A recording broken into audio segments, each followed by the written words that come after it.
Rise, warrior.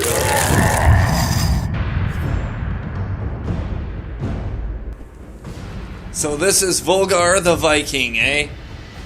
Look at this piece of shit game. This is what we got for free? I mean, come on, this game looks pretty cool. But I didn't buy a $500 Xbox One just to play Volgar the Viking. Come on. I can't even, like, I don't even know where to go. Like, there's the edge of the screen. Most of the time in these games, you would go to the next screen. The game looks nice, but it controls like ass. Shitty soundtrack, too. So I'm rolling along, and I realize this game kind of reminds me of Ghosts and Goblins. But I really just can't put my finger on why that game was great and this game is shit. Fuck! Probably because it was free.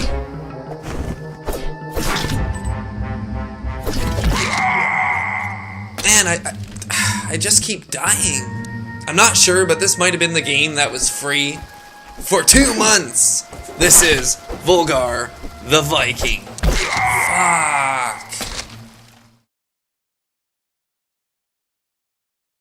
Oh boy. Anytime a game is made by the Canadian French Media Association, that's not a good thing. And we arrive at Chariot.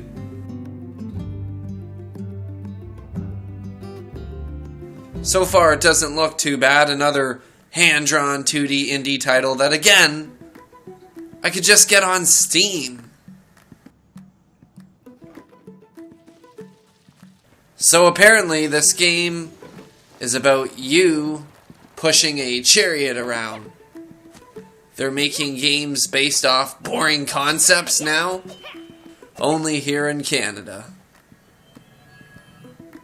Great, I've restarted myself back to the checkpoint. That is one of the buttons you can press. There's so little to do. One of your action buttons is to restart yourself. The physics are okay, I guess, but again, you're just pushing a chariot around. It's really not that fun.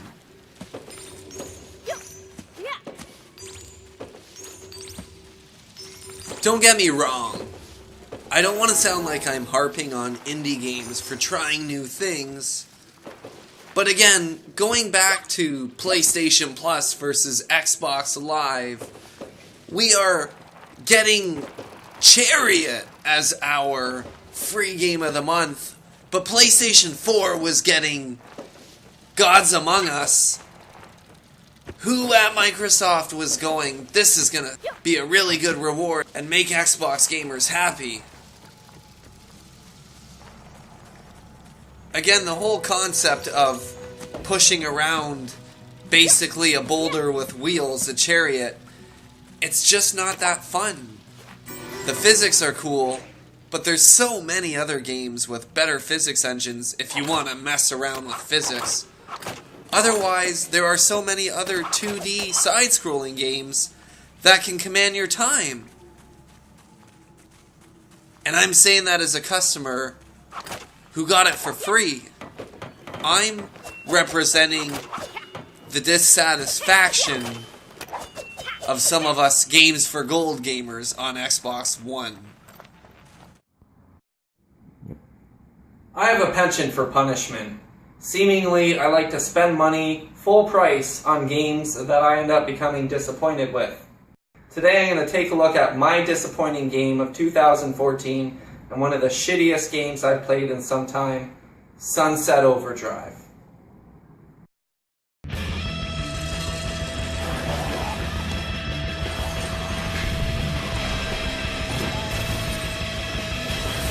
We arrive at my biggest disappointment of 2014, Sunset Overhype.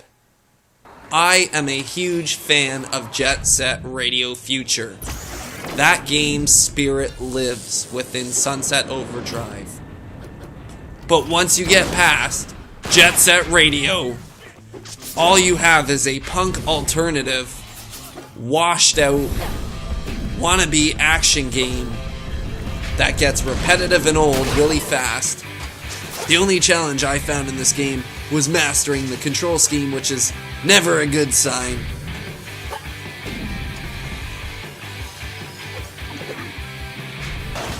It's shallow. The protection missions never gave me any sense of accomplishment.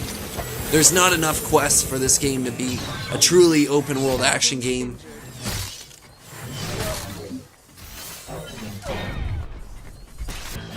You have a small game in a big world, and while it's fun to explore, once you get past the exploration, there's not much left to do. The best thing you could do with Sunset Overdrive, after playing it and being disappointed in it, is pause the game and turn it off. How very disappointing.